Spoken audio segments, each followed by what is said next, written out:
할렐루야. 오늘도 예배 자리에 나오신 우리 모든 성도님들 주의 이름으로 환영하고 축복합니다. 오늘도 기도의 제목을 가지고 나오셨을 텐데 말씀을 들을 때의 응답과 주님의 음성을 들으시고 귀한 깨달음 받으시길 간절히 축원합니다. 여러분, 예수님의 제자는 총 몇 명일까요? 그렇죠, 12명이지요. 그런데 사실 예수님의 제자는 12명이 아니라 그 외에 70명이 더 있었습니다. 그런데 그 이야기는 사실 많이 알려지지는 않았어요. 목회자들이 많이 다루는 말씀은 아니어서 대개 성도들은 예수님의 제자는 12명만 있었다라고 또 그렇게 많이 성경에서도 언급되다 보니까 예수님의 제자는 12명밖에 없었다 이렇게 다들 알고 계신다는 거죠.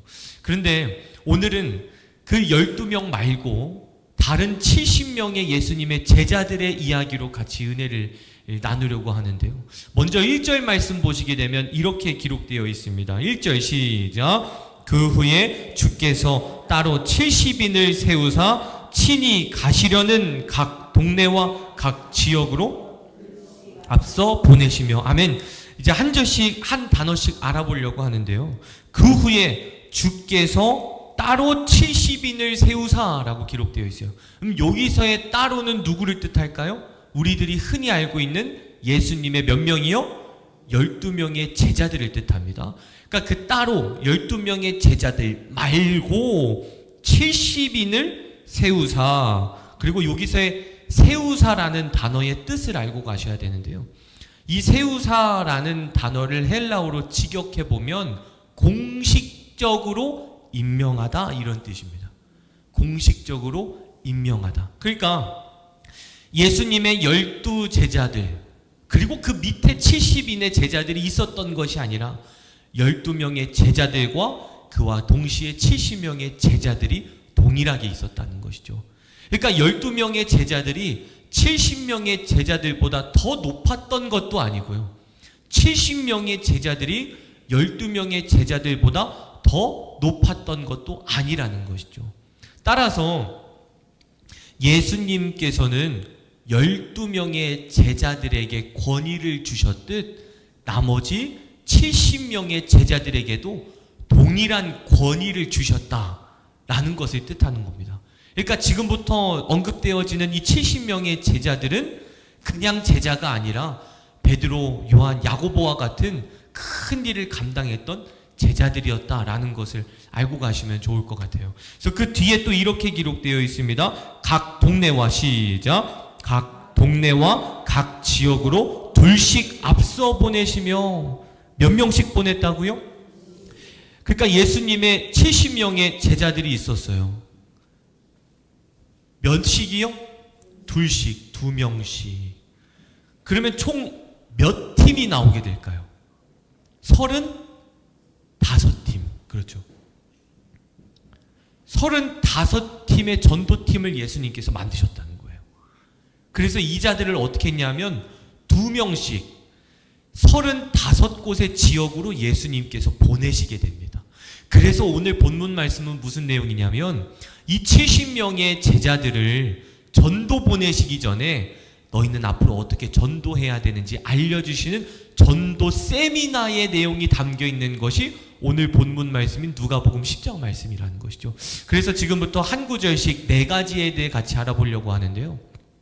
예수님께서 이 70명의 제자들을 35곳의 지방으로 보내시면서 어떤 것을 가르치셨는지 먼저 4절 말씀 보시면 이렇게 기록되어 있습니다. 4절입니다. 시작. 전대나 배당이나 신발을 가지지 말며 길에서 아무에게도 문안하지 말며. 아멘. 전대나 배낭이나 신발을 가지지 말라라고 기록되어 있죠. 먼저 첫 번째로 짐을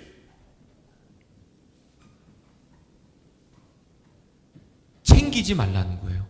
여기서의 전대는 무엇을 뜻하냐면 우리나라로 치면 지갑을 뜻하죠. 우리나라도 옛날 보면 어르신들께서 지갑이 없으시다 보니 돈을 어디에 넣고 다니셨어요? 예, 뭐 다양한데요. 제가 아는 바로는 양말에 넣고 다니셨어요. 예, 저희 할머니께서도 항상 그 양말에서 돈을 꺼내셔서 손주들에게 용돈을 주셨던 기억이 납니다. 그 말고도 또 주머니에서도 하시고 많이 있죠. 근데 이 당시에도 지갑이라는 개념이 없다 보니까 전대를 챙기지 말라라고 하셨는데, 전대란 작은 가방을 뜻해요. 그러니까 허리띠이기도 하고요. 우리 시장 가게 되면 어르신들께서 현금 받으시면 넣으시는 그 작은 가방이 있으시죠? 그런 개념입니다. 그 당시에는 지갑이 없다 보니까 그 현금을 넣을 수 있는, 금이나 은 덩어리를 넣을 수 있는 이런 허리띠가 있었다는 것이죠. 그것을 챙기지 말라는 거예요.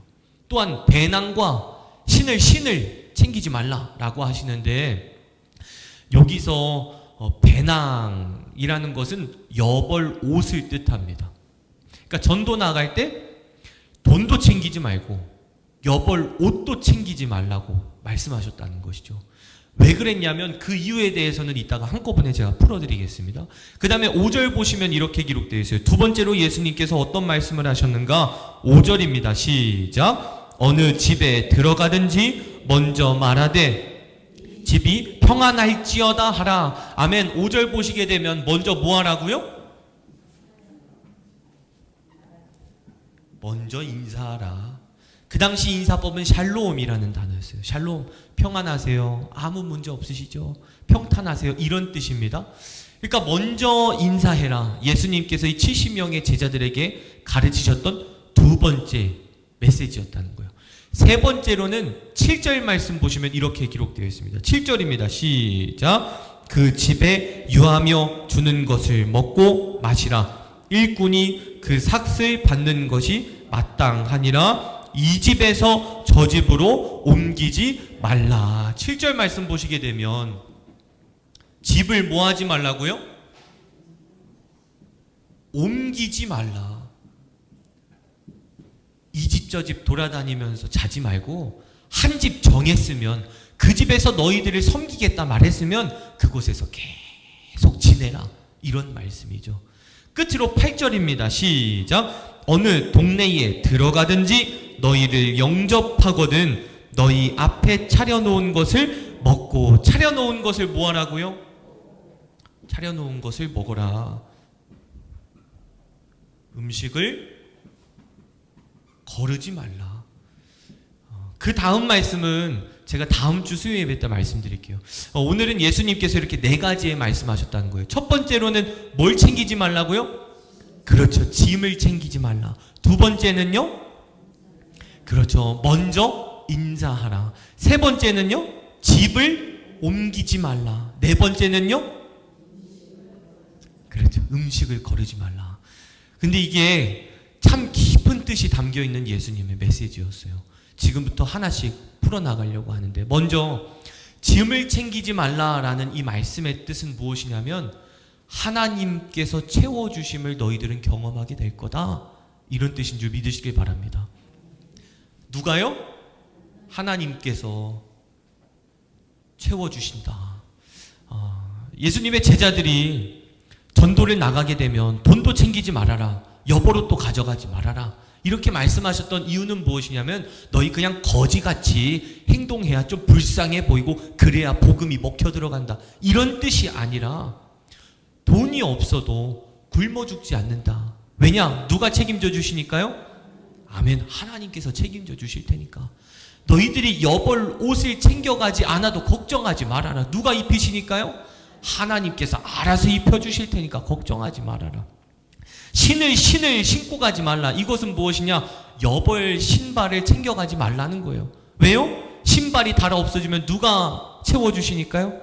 하나님께서 신발 새로운 것 신겨 주실 테니까 너희들은 짐을 챙기지 말아라. 예수님께서는 그것을 경험시키게 하고 싶으셨던 거예요. 여러분, 이것을 통해 예수님께서 우리에게 주시는 메시지는 뭘까요? 우리들의 삶 속에도 예수님께서는 채워주신다는 거예요. 할렐루야. 내가 무엇이 필요한지, 무엇이 궁핍한지, 내가 어떠한 상황인지 그 누구보다 가장 잘 알고 계신 분이 우리 하나님이십니다. 그러니 그 하나님께 모든 것을 구하며 간구하며 살아가라는 것이죠. 저와 여러분들 모두가 삶 속에 어려움과 부족함이 생기게 되면 모든 물질의 주관 되시는, 주인 되시는 하나님께 간구하시며 하나님의 채워주심의 은혜를 경험하시기를 간절히 축복합니다. 두 번째로 예수님께서 뭐라고 말씀하셨어요? 먼저 뭐 하라고요? 인사하라. 이건 무슨 뜻이냐면, 따라합시다. 겸손하라. 겸손하라는 거예요. 이게 무슨 의미가 있나, 이유가 있나? 예수님께서 12명의 제자들을 세워 놓으셨듯 70명의 제자들도 세우셨습니다. 그러니까 예수님께서는 그게 걱정이 되시는 거예요. 도취될까봐. 야, 나 예수님한테 선택받았어. 그것에 그냥 그 기쁨에 도취돼서 교만해지고 자만해질까봐. 그래서 예수님께서 5절을 통해 그렇게 말씀하신 거예요. 너희가 먼저 그들에게 인사하라. 먼저 평안을 외쳐라. 너희가 나한테 선택받은 것에 대해 기뻐하는 거는 좋지만 그것에 너무 도취해가지고 취해가지고 자만해지지 말아라. 이런 뜻입니다. 예수님의 제자들 가운데 도취되었던 자들이 있었던 것이죠. 야, 나 예수님 제자다? 나 그 12명한테 선택받은 가운데 한 사람이다? 그러면서 사람들을 보면 어떻게 하는 거예요? 고개를 더 빳빳이 드는 거죠. 그거 하지 말라는 거예요. 그거 하지 말라는 거예요. 우리 모두가 예수님의 두 번째 메시지와 같이 날마다 겸손한 삶을 살아가시기를 간절히 축원합니다. 세 번째로 예수님께서 뭐라 하셨어요? 집을 뭐 하지 말라고요? 옮기지 말아라. 이건 무슨 뜻이냐 하면, 따라합시다. 만족하라. 만족하라는 거예요. 이 집 저 집 다니지 말라는 거죠. 그러니까 이들이 70인의 예수님의 제자들이 각 지방을 다니면서 먹을 것이 없고 잘 곳이 없으니까 감동이 되는 자들이 그들을 먹여주고 재워주는 거예요. 그런데 어느 집 가면 고기 반찬 나오고 어느 집 가면 채소 반찬 나오고 나물 반찬 나오고, 그러다 보니까 야, 저 집 고기 반찬 나온대. 아, 저기 가서 지낼까? 야, 내가 지내는 데는 계속 풀만 나와. 풀떼기만 있어. 나 지금 막 쓰러질 것 같아. 거기 고기 반찬 나온다고? 야, 나 거기 가서 먹어야겠다. 그것에 비교하지 말고 그냥 만족하며 살아가라는 거예요.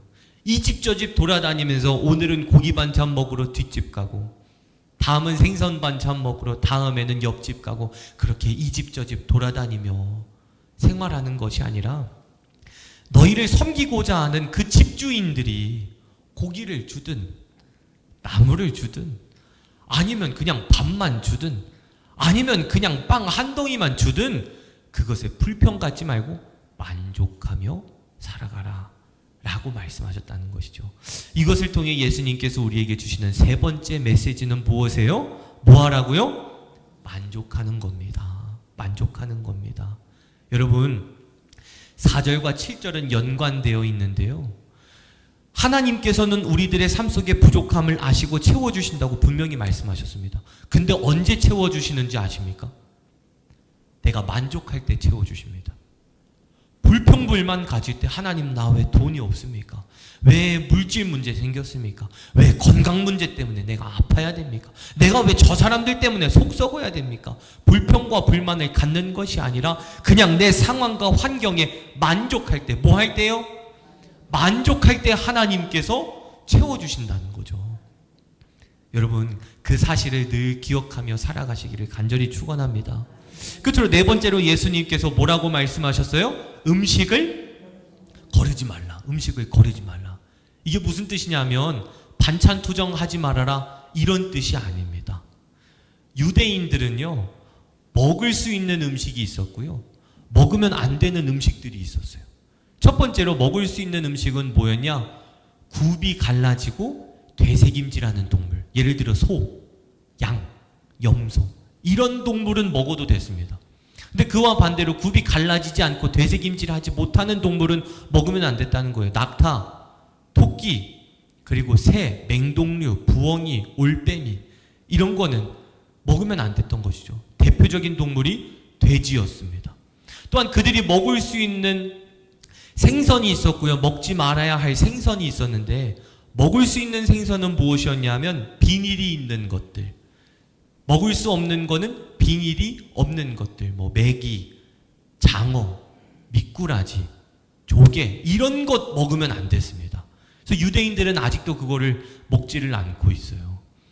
근데 여러분, 제가 이걸 왜 말씀드렸냐 하면 이 70명의 제자들이 곳곳에 다니다 보면 유대인들만 만나는 게 아니고 이방인들도 만났다는 거예요. 돼지 먹어도 되는 사람들, 장어 먹어도 되는 사람들, 미꾸라지 먹어도 되는 사람들을 만나게 되었을 때, 그 집에 지내게 됐을 때 그들이 돼지고기 음식을 준비해 준다면, 장어 음식을 준비해 준다면, 메기 음식을 준비해 주고 토끼 음식을 준비해 준다면 먹으라는 거예요. 그래서 무슨 뜻이냐? 음식을 거르지 말라는 것은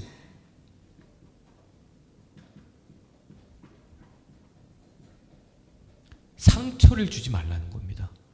이해하셨습니까?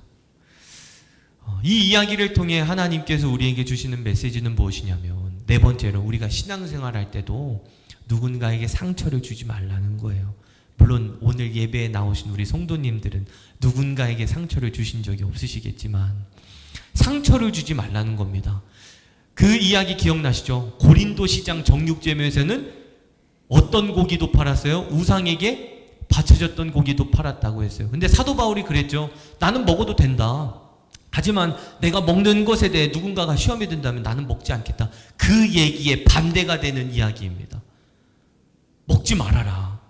대신 누군가 상처받을 것 같으면 괜찮으니까 먹어라. 돼지고기 괜찮다. 율법에 먹지 말라 나와 있지만 그 이방인들에게 복음을 전하는 데에 있어서 먹어야 된다면 먹어라. 괜찮다. 그런 뜻입니다. 사랑하는 성도 여러분, 오늘 이 이야기는 예수님께서 70명의 제자들을 선택하셔서 35곳의 지방으로 보내시기 전에 하셨던 전도 세미나였어요. 이 공통점이 무엇이냐면 내가 중심이 되지 말라는 거예요. 내가 먼저가 되지 말고 하나님께서 먼저가 되시게끔, 그리고 내가 복음을 전하고자 하는 그 자들이 먼저가 되게끔 행동하라는 것이죠. 우리 모두가 첫 번째 메시지처럼 누가 채워주신다고요? 하나님께서 채워주시고 날마다 겸손하고 날마다 만족하고 날마다 누군가에게 상처를 주지 않으며 살아가는 아름다운 그리스도인들의 삶이 되시기를 주의 이름으로 간절히 축원합니다. 그래서 우리 정산 감리교회가 날마다 사랑이 싹트고 사랑의 소리가 들려오고 사랑의 향기가 맡아지게 되는 아름다운 하나님만을 위한 교회가 되기를 간절히 소망합니다. 네, 기도하겠습니다. 은혜로우신 우리 하나님 아버지, 예수님께서 70명의 제자들을 선택하사 그들에게 복음을 전하는 일을 시키시기 전 말씀하셨듯 하나님께서는 저희들의 삶 속에 날마다 채워주시는 줄 믿습니다. 그렇기에 날마다 만족하며 살아가겠습니다. 누군가에게 상처를 주지 않으며 살아가겠습니다. 또한 하나님만 바라보며 살아가겠고 세상 것에 욕심을 부리며 살아가는 것이 아니라 하나님의 영광을 위해 땀 흘리며 살아가는 아름다운 그리스도인들로 주님 삼아 주시옵소서. 그러므로 인해 우리 정산감리교회 안에서 사랑의 소리가 날마다 들려오게 하옵시고 복음의 소리가 들려오게 하옵시고 복음의 열매가 맺혀지게 하옵시고 사랑의 향기가 날마다 퍼져나가는 아름다운 하나님만을 위한 복된 교회가 될 수 있도록 은혜 베풀어 주시고 함께하여 주시옵소서. 이 시간 귀한 예물 하나님께 올려드립니다. 1,000번째 드립니다. 김기진, 권예지 사모, 김아린, 김이한. 하나님 믿음을 가지고 하나님 앞에 올려드리는 복된 예물 위에 주님의 응답 나타나게 하시고 주님의 영광 위에 쓰임받게 하옵소서. 오늘도 믿음을 가지고 주님 앞에 나왔습니다. 하나님의 기적을 꿈꾸며 나왔습니다. 하나님의 역사를 기대하며 나왔사오니 믿음을 가지고 간구하고 부르짖는 모든 성도들의 기도 가운데 주님 응답하여 주시옵소서. 하나님의 거룩하신 음성이 들려오게 하옵시고 뜨거움을 회복되어지게 하사 뜨거움을 가지고 기도줄을 붙잡는 귀한 시간 되게 하여 주시옵소서. 기도를 통해 하나님과의 관계가 더욱더 깊어지기를 원합니다. 오늘 기도 시간을 통해 하나님께 더욱더 깊이 깊이 들어가기를 원합니다. 영적 깊이가 깊어지게 하옵시고 신앙의 넓이가 넓어지게 하사 하나님을 향한 믿음이 더욱더 커질 수 있도록 하나님 복 내려주시고 은혜 베풀어 주시사 함께 역사하여 주시옵소서. 이 모든 말씀 거룩하신 예수님의 이름으로 간절히 기도드리옵나이다. 아멘. 오늘 말씀 생각하시면서 주여 삼창하신 뒤에 기도하시겠습니다. 기도합니다. 주여 주여 주여. 은혜로우신 우리 하나님 아버지, 이 시간 간절된 마음으로 기도하며 주님 앞에 나아갑니다. 하나님께서는 저희들의 삶 속에 날마다 채워주시는 은혜가 부어주는 줄 믿습니다. 없는 것에 대해 불평과 불만을 내려놓는 것이 아니라 날마다 하나님께 받은 것에 대해 감사하며 살아가기를 원합니다. 작은 것에 감사하며 살아가게 하옵소서. 부족한 것에 기쁨으로 살아가게 하옵소서. 없는 것에 감사하게 하옵시고 연약한 것에 대해 감사하게 하옵시며 내게 없는 것, 부족한 것에 대해 불평과 불만을 내려놓지 않는 아름다운 그리스도인들로 주님 삼아 주시옵소서. 날마다 겸손하며 살아가기를 원합니다. 하나님 한 분만을 드러내며 살아가기를 원합니다. 아바 아버지, 이 시간 간절된 마음으로 기도하며 주님 앞에 나아가오니 교만의 영은 떠나가게 하옵소서. 겸손의 영이 임하게 하여 주시옵소서. 겸손한 삶이 되기를 원합니다. 나 자신을 드러내며 살아가는 것이 아니라 하나님의 영광을 드러내며 살아가는 복된 인생들로 주님 삼아 주시옵소서. 늘 만족하며 살아가기를 원합니다.